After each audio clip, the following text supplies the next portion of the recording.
Olá! Nesse vídeo a gente vai falar sobre generalização. Generalização ou herança é uma das ferramentas mais usadas na programação orientada a objetos e por esse motivo ela também é uma das ferramentas para serem aplicadas no projeto de software. Tá? Nesse vídeo a gente vai mostrar a notação da generalização, a gente vai mostrar como diferenciar os diversos tipos, né, de generalização e como representar isso e por que representar isso.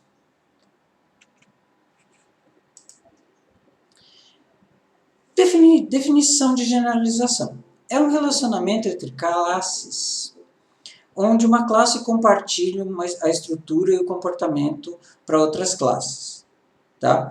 Ela define uma hierarquia de abstrações na qual uma subclasse herda de uma ou mais superclasses. Herança simples. Uma subclasse herda de apenas uma superclasse, ou seja, a mais usada. Herança múltipla. Uma subclasse herda de mais de uma superclasse. Tá? A generalização é um relacionamento de E1 ou tipo D.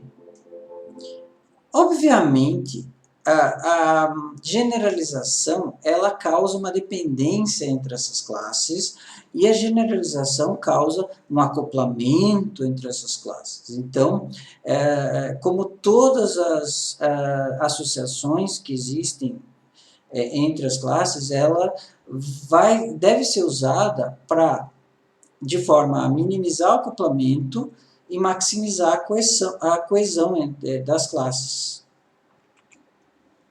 Aqui a gente tem um exemplo de uma generalização. A notação da generalização é uma linha preenchida, totalmente preenchida, com um triângulo na ponta, não preenchido. Então, é uma seta com ponta fechada e não preenchida. Tá? A gente tem aqui, a seta sai da subclasse e chega na superclasse. O que acontece nesse caso? Então, a gente tem o que a gente chama de superclasse. É a classe mais abstrata, mais genérica,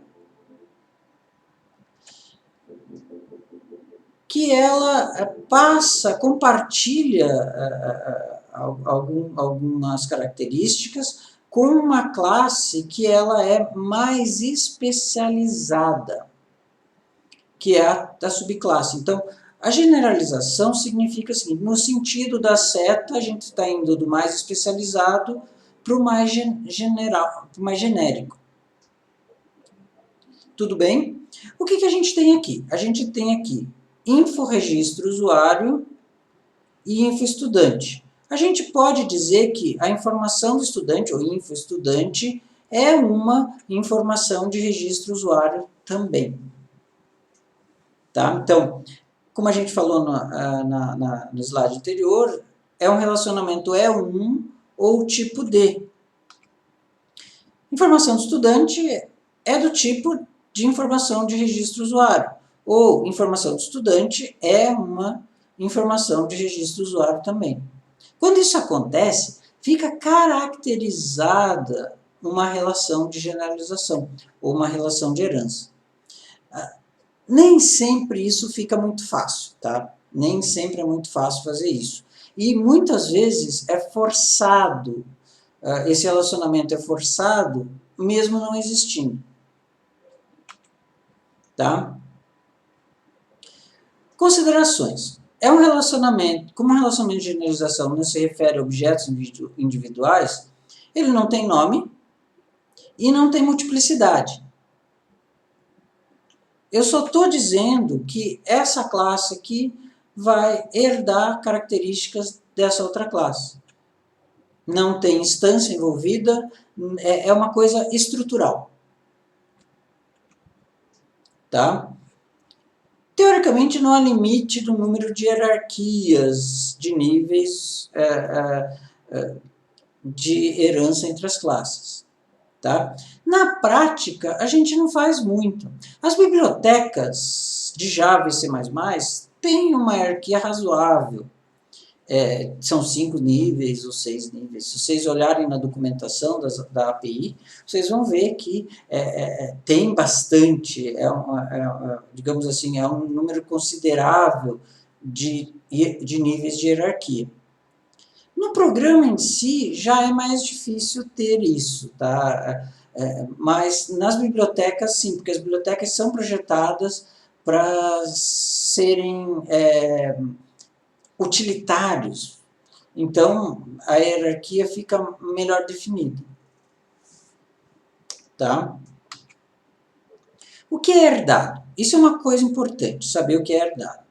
Uma subclasse herda dos seus pais atributos, operações, relacionamentos,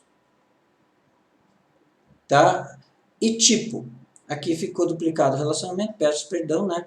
E tipo.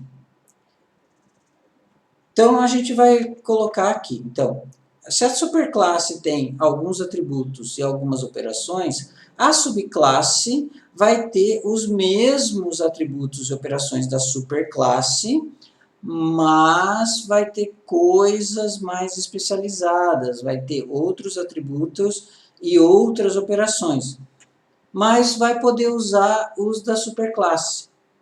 Na verdade, a hierarquia de herança, a generalização ou a herança, ela permite alguma coisa em termos de economia de código, evita a propagação de erros, por exemplo, você não precisa copiar e colar coisas, tá? Você usa essa hierarquia de herança, ou usa a herança, né, para deixar o seu código um pouco mais limpo. Tá? Então, uma subclasse, que é a classe que herda, que é a mais especializada, ela pode incluir outros atributos e operações ou relacionamentos e pode até mesmo redefinir operações herdadas. Então, a gente viu que na programação orientada a objetos que tem aquelas palavrinhas lá, o abstract e o final. Em termos de classes, a palavrinha abstract significa uma classe deve ser herdada, ou seja, ela deve ser uma superclasse de outra classe. E a palavrinha final, no contexto de classes, significa que uma classe ela não pode ser superclasse de outra classe, ela não pode ser herdada. Exemplo. Como é que a gente usa essa hierarquia? Primeira coisa usa a herança. Primeira coisa herdando atributos. Tá? Então, os atributos da superclasse também estão na subclasse. Então, veículo terrestre tem peso, número de licença. O carro também tem peso, número de licença. O caminhão também tem peso, número de licença. Só que, além disso, o caminhão tem tonelagem, tá? Que é um outro atributo que ele deve ter, do tipo tonelagem máxima que ele pode ter, alguma coisa assim. Tá? Daí, vocês vão fazer aquela pergunta para mim, que é: professor, quando o senhor estava falando dos atributos de uma classe, o senhor falou do sinalzinho de mais, do sinalzinho de menos, do sinalzinho de sustenido e do til, que são as restrições de visibilidade. Então, o mais é público, o menos é privado, o sustenido é protegido e o tiozinho é de pacote. Então, um atributo privado, ele não pode ser acessado nem pela subclasse. Então, como que a subclasse vai ter o atributo, mas não vai poder acessar? É assim mesmo, ela tem o atributo e ela não pode acessar a não ser pelos métodos de acesso get-set. O ter o atributo significa que ela vai ter o seu valor específico para aquele atributo. Ela vai ter o carro vai ter o peso e o número da licença ali, mas ele não vai acessar diretamente o atributo, mas pode acessar através dos métodos de acesso. Tudo bem? Então, isso tem que tomar cuidado, mas com isso na programação, mas do ponto de vista de herança, ele herda o atributo. O atributo, o endereço de memória com o valor da variável vai estar aqui no carro. Tudo bem? Operações. As operações são definidas no nível mais alto da hierarquia, na qual elas são aplicáveis. Então, as subclasses herdam todas as operações. Tá? Normalmente, as operações são públicas também. Tá? Operações privadas, a classe tem a operação, mas ela não pode acessar. Então, você tem que programar de um jeito diferente. Tá? Relacionamentos. A gente vem falando sobre associações, sobre outros tipos de relacionamento, inclusive herança, que são herdados das superclasses. Então, uma classe, ela herda todas as associações. Então, por exemplo, a gente estava falando de venda, está associado a item de venda. Se você tiver uma subclasse do tipo venda a crédito, ela também vai ela também vai ter itens de venda. Ela vai estar associada a itens de venda. Então, veja só, você não precisa duplicar o código para que isso aconteça. Já está lá. Tá? Mas a subclasse pode ter relacionamentos adicionais. O que a gente tem aqui? A gente tem aqui como é que se diz? Quando você tem uma subclasse, você tem uma especialização da superclasse em todos os seus quesitos, inclusive no tipo. Então, por exemplo, se eu tenho como parâmetro de um método um objeto de uma classe, então eu tenho o objeto A da classe A maiúsculo. Se B é subclasse de A, então eu posso passar como parâmetro, né? Então o argumento é a classe A, eu posso passar como parâmetro um objeto da classe B, porque B é subclasse de A, ou seja, eu posso usar também quando essa herança de tipo. Tá? A gente viu isso quando a gente fez a programação orientada a objetos, mas só estou lembrando que isso pode acontecer. Tá? Então, generalização proporciona a capacidade de criar superclasses que reúnem e estruturam o comportamento comum a várias subclasses. Então, eu posso abstrair, como se diz em matemática, eu posso fatorar os termos comuns das classes e criar uma superclasse. O problema disso é que nem sempre a relação de herança vai existir, então a gente tem que ver se essa relação de herança existe mesmo, porque não é por causa de ter alguns atributos em comum que eu vou criar uma superclasse, tá? Não é por causa disso que a gente vai fazer esse tipo de coisa. Por exemplo, produto tem nome, cliente tem nome, fornecedor tem nome, e o que mais que tem?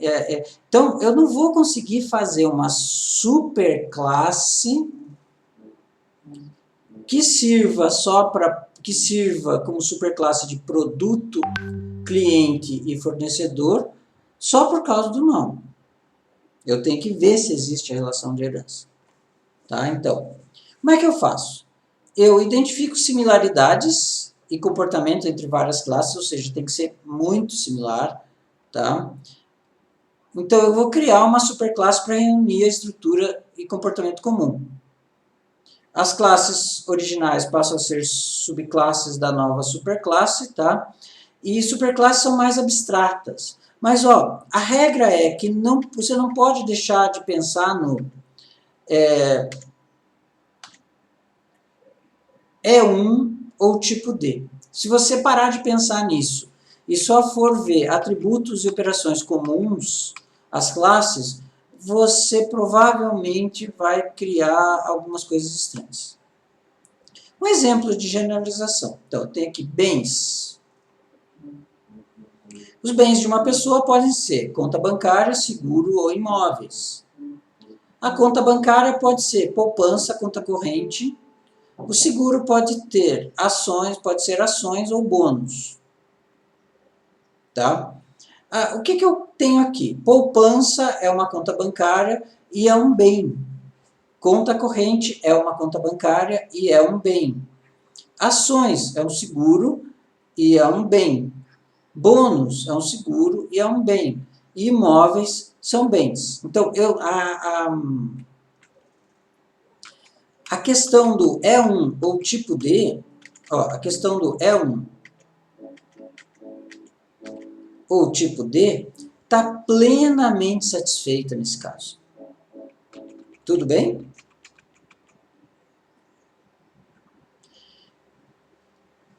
A especialização de classes proporciona a capacidade de criar subclasses. Agora a gente está vendo no sentido inverso, ou seja, antes a gente estava vendo nesse sentido aqui, ó. Eu tenho várias classes, eu crio uma superclasse. Eu fatoro a parte comum e crio uma superclasse. Agora o que eu quero fazer? Eu quero descer aqui. Então eu quero criar classes. Como é que isso acontece? Isso acontece frequentemente em classes não muito coesas. Tá? Ou seja, eu vou dividir a parte especial de cada classe. Tá? Por exemplo, um exemplo básico disso é aquele relacionamento que a gente viu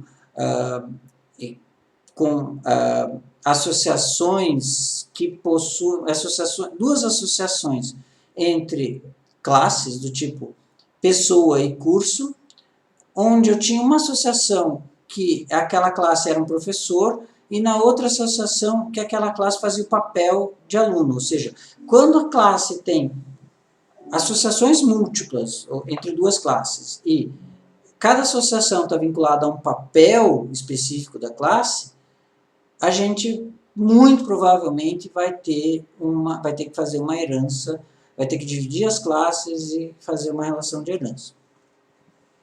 Tá? Então, aqui a gente tem, assim, ela proporciona a capacidade de criar subclasses que representam refinamentos, dos quais a estrutura ou comportamento são adicionados ou modificados. É o procedimento de especialização. Tá? Então, o que a gente vai notar, assim, como é que a gente faz? A gente nota que algumas instâncias apresentam estrutura ou comportamento especializado. Ou seja, a classe já não é coesa. Tá? Criar subclasses para agrupar instâncias de acordo com a sua especialização. Ou seja, é aquela história do papel. A pessoa pode ser professor, ministrando um curso, e a pessoa pode ser aluno, matriculada no curso. Tá? Mesma coisa, pessoa, só que a pessoa está sendo ao mesmo tempo professor ou aluno. Tá? Subclasses elas são menos abstratas que as superclasses, ou seja, obviamente elas são mais especializadas. Elas estão mais, digamos assim, elas vão ser usadas. Às vezes as classes abstratas elas servem apenas para você poder deixar as coisas mais coesas, tá? As coisas mais separadas. Tá? Tanto a generalização, que é do mais especializado para o mais genérico, quanto a especialização, que é do mais genérico para o mais especializado, são usados no desenvolvimento de uma hierarquia de herança, ou seja, na aplicação da herança. Durante a análise, são estabelecidas hierarquias de herança entre abstrações chaves. Durante o projeto, as hierarquias de herança são refinadas para aumentar o reuso, é aquela história, quando você aumenta a coesão entre as classes, quando você separa as classes aumentando a coesão, você aumenta o reuso, você vai incorporar classes de implementação e incorporar bibliotecas de classes disponíveis, ou seja, você deixa o seu código mais modular. Outro tipo de herança, até agora a gente só viu heranças onde uma classe herda de outra classe apenas. Existe um outro tipo de herança, em algumas linguagens de programação, que é a herança múltipla. Uma classe herda características de outras classes. Isso, às vezes, não tem problema, tá? Mas o pessoal pede para não usar tanto. A gente já vai ver por quê. Tá? Necessariamente, normalmente isso é necessário para modelar o número real. Na prática, isso pode gerar dificuldades na implementação. Tá? Nem todas as linguagens de programação suportam herança múltipla, mas isso é uma questão mais prática. A questão mais essencial é o seguinte: quando você tem coisa que voa e animal, aqui como superclasse, como abstrações mais genéricas, tá? E você vai criar um pássaro, uma classe pássaro, que é uma coisa que voa e é um animal, obviamente, você está criando uma classe que não é coesa. Tá? A classe pássaro, ela vai ser usada, ela vai ser extremamente especializada, ela não vai ser reaproveitada, muito reaproveitada, tá? Então, isso é um problema. Tá? E outra coisa, quando você precisa de uma solução um pouco mais elaborada desse tipo, isso é um sinal que a sua modelagem talvez não esteja tão boa. Tá? Mas é só um sinal, ela precisa ser revista e não significa que você não precise fazer isso. Tá? As linguagens de programação, elas lidam disso de maneira diferente. Por exemplo, C++, ele possui herança múltipla. Java não possui herança múltipla. Smalltalk não possui herança múltipla. O que a gente faz em Java? Em Java, a gente usa um conceito de interface que, na verdade, é uma classe abstrata com métodos abstratos. Então, ele criou um nome específico para uma classe abstrata com métodos abstratos para que a gente possa fazer essa herança múltipla. Ou seja, em Java você pode herdar de uma classe real, normal, mas pode implementar um número, digamos assim, livre de classes abstratas, realizar um número livre de classes abstratas com métodos abstratos. Como essas classes não têm código, só têm definições, você pode usar isso. Tá? Ela não tem instruções, elas têm só definições. E Java chamou isso de interface, ou seja, a gente está simplesmente realizando um comportamento pré-definido. Tá? Tem um problema maior que é o seguinte, que se coisa que voa e animal herdam de uma classe chamada, por exemplo, objeto, que tem um método print. Se eu vou usar o método print em pássaro, de qual classe ele vai herdar esse método print? De coisa que voa ou de animal? E se eu alterei o método print, eu sobrescrevi o método print em coisa que voa, eu vou usar o original ou o sobrescrito? Tá, isso é uma questão a se pensar. Então, por esse motivo, a herança múltipla é um pouco mais complicada de ser usada. Tá? O ideal é que você use as interfaces para representar essa necessidade de ter comportamento de dois tipos de conceitos diferentes. Encontrando a generalização. Tá? É importante avaliar todas as classes para encontrar possíveis generalizações. Comportamento comum ou estado comum. Notem, comportamento comum ou estado comum não é um método comum, não é um atributo comum. São vários atributos compartilhados entre classes, tá? Ou várias operações compartilhadas entre classes diferentes. Tá? Ou seja, é uma parte comum bem concisa. Ou seja, com isso você assim, se você tem esse grupo de operações comuns ou esse grupo de estados comuns, atributos comuns, com certeza, quase com certeza, você vai ter aquela relação E1 ou tipo D.